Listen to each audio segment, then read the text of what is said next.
Unique classes میں محمد صلاح الدین رضوی آپ تمام سامعین و ناظرین کا خیر مقدم کرتا ہے۔ دوستو، ہر روز کی طرح آج ہم پھر ایک نئی ویڈیو کے ساتھ آپ کی خدمت میں حاضر ہوئے ہیں، جس کا اصل موضوع ہے فراق گورکھپوری۔ تو آئیے دوستو، ہم کچھ فراق کی مختصر حالات زندگی اور ان کی ادبی خدمات پر گفتگو کرتے ہیں۔ ان کا اصل نام رگھوپتی سہائے تھا۔ فراق انہوں نے اپنا تخلص رکھا تھا۔ 1896 عیسوی میں ان کی پیدائش گورکھپور میں ہی ہوئی۔ ان کے والد منشی گورکھ پرساد عبرت مشہور وکیل اور اچھے شاعر تھے۔ فراق کی ابتدائی تعلیم گھر پر اردو سے شروع ہوئی۔ 7 سال کے تھے کہ انگریزی تعلیم کے لیے اسکول میں داخل کر دیے گئے۔ اپنی ذہانت کی وجہ سے ہر درجہ میں نمایاں کامیابی حاصل کرتے رہے۔ BA سینٹرل کالج الہ آباد سے امتیازی حیثیت سے پاس کیا۔ گورنمنٹ نے فوری ڈپٹی کلکٹری کے لیے منتخب بھی کر لیا، مگر قبل ڈپٹی کلکٹر بننے کے آپ کانگریس میں شریک ہو گئے اور بجائے دوسروں کو جیل خانے بھیجنے کی جنگ آزادی کے سلسلے میں خود ہی جیل چلے گئے۔ فراق کا ذوق شاعری اس وقت زیادہ بڑھا جب آپ الہ آباد تحصیل علم کے لیے گئے۔ یہاں فضا میں رباب شاعری چھڑا دیکھا تو خود شعر کہنے کی امنگ دل میں پیدا ہوئی اور ادب کے چرچے اور پروفیسر ناصری کی دلکش صحبتوں نے فراق کے دل کی دبی ہوئی آگ کو روشن کر دیا۔ جب BA کلاس میں آئے تو پہلی بار آپ نے غزل لکھا ناصری کی خدمت میں بغرض اصلاح پیش کی۔ ناصری نے نہ صرف غزل پر اصلاح دی بلکہ اردو شاعری اور اس کے اصول پر باقاعدہ لیکچر دیے، جو فراق کی راہ شاعری میں شمع ہدایت ثابت ہوئے۔ چند دنوں کے بعد ناصری صاحب کی یہ صحبت نہ رہی اور آپ نے پھر وسیم خیر آبادی سے اصلاح لینی شروع کر دی۔ شعر و شاعری کا چسکا آپ گویا فراق کے دم کے ساتھ تھا۔ جیل خانے گئے تو وہاں بھی سلسلہ جاری رہا، بلکہ یوں کہنا چاہیے کہ قید خانہ شعر و شاعری کا ایک مستقل مدرسہ بن گیا تھا۔ یہاں نہ صرف شعراء سے ملاقات ہوئی بلکہ علم دوست احباب سے برابر صحبتیں رہیں، جن میں مداح، عارف، حکیم، آشفتہ، مولانا محمد علی، مولانا حسرت موہانی، مولانا ابوالکلام آزاد وغیرہ۔ ان کے آئے دن صحبتوں نے بزم سخن کی گرم بازاری میں اور زیادہ مدد کی۔ ایک غزل میں وہ خود ہی فرماتے ہیں، اہل زندہ کی یہ مجلس ہے ثبوت اس کا فراق۔ اہل زندہ کی یہ مجلس ہے ثبوت اس کا فراق، کہ بکھر کر بھی یہ شیرازہ پریشان نہ ہوا۔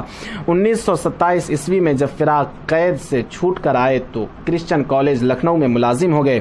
پھر اس کے بعد سناتن دھرم کالج کانپور نے اردو پڑھانے کے لیے بلا لیا۔ اس درمیان میں آپ نے MA پاس کر لیا اور الہ آباد یونیورسٹی میں انگریزی میں لیکچرر مقرر ہو گئے۔ اب آپ کا مستقل قیام الہ آباد میں ہے۔ فراق کی ابتدائی غزلوں میں امیر مینائی کا رنگ جھلکتا ہے، لیکن اس سے ذرا بعد میں عزیز وصفی کا رنگ نظر آتا ہے۔ کچھ عرصہ بعد میر کے کلام کا فراق پر اثر پڑا اور ان کی تقلید کرنے لگے، مگر اب موجودہ حالت میں ان کا خود اپنا ایک الگ انداز ہے، جس میں الفاظ کی تلاش، فکروں کی برجستگی اور مضمون و بیان کی ہم آہنگی خاص طور سے نمایاں ہیں۔ ان کی غزلوں میں اکثر کیفیات کا تذبذب، مجبوری حیات کا اظہار پر تعسف، غم انگیز کی پہلو پر ترجمانی قابل دید ہیں۔ جذبات نگاری میں دقت فکر کا عنصر شامل کر کے فراق نے نہ صرف تاثیر کلام میں اضافہ کر دیتے ہیں بلکہ معنویت بھی بلند نظر آتی ہے۔ ان کی نظر جذبات نگاری سے گزر کر کبھی کبھی جذبات کی نفسیات و حقیقت پر پڑتی ہے، جو اردو ادب میں ایک خاص چیز ہوتی ہے، اور اس کا سر چشمہ مغربی ادب کا ڈرامہ اور ناول وغیرہ کا مطالعہ ہے۔ غزلوں کے علاوہ فراق نے نظمیں اور رباعیاں بھی کہی ہے۔ رباعیوں میں انفرادیت ہے، ہندوستانی عناصر کو بڑی خوبصورتی سے ان میں سمویا گیا ہے۔ کئی مجموعے شائع ہو چکے ہیں، لیکن ان کی شہرت کے باعث غزلیں ہیں جو اپنی معنویت اور طرز تخیل اور اظہار خیال کی ندرت کی وجہ سے اردو ادب کے لیے خاص سرمایہ ہو گئی ہے۔ اس کارنامہ کی وجہ سے فراق نے اپنی جگہ اردو کے صف اول کے شعراء میں قائم کر لی ہے۔ اس لیے انداز بیان و ندرت کی تخیل کے امتزاج سے ان کا کلام ادب میں ایک اضافہ ہے۔ اس وقت تک ان کے جو مجموعے شائع ہو چکے ہیں ان میں روح کائنات، مشعل، روپ، شبستان، نغمہ گل اور شعلہ ساز بڑی اہمیت رکھتی ہے۔ گل نغمہ پر انہیں ساہتیہ اکیڈمی کا انعام بھی مل چکا ہے۔ ان کی رنگ تغزل سے موجودہ دور کے بہت سے شاعر متاثر ہوئے ہیں اور ہو رہے ہیں۔ دوستو، تو یہ تھی آج کی ہماری ویڈیو فراق گورکھپوری۔ دوستو، امید کرتے ہیں کہ ویڈیو آپ کو اچھی لگی ہوگی، تو دوستوں کو شیئر کریں اور کمنٹ میں حسین مشورہ ضرور دیں، اور ہماری چینل کو سبسکرائب ضرور کریں اور بیل آئیکن کو ضرور دبائیں تاکہ ہماری ہر آنے والی کی ویڈیو کی سب سے پہلے انفارمیشن ملے آپ کو۔ آپ کا مخلص دوست محمد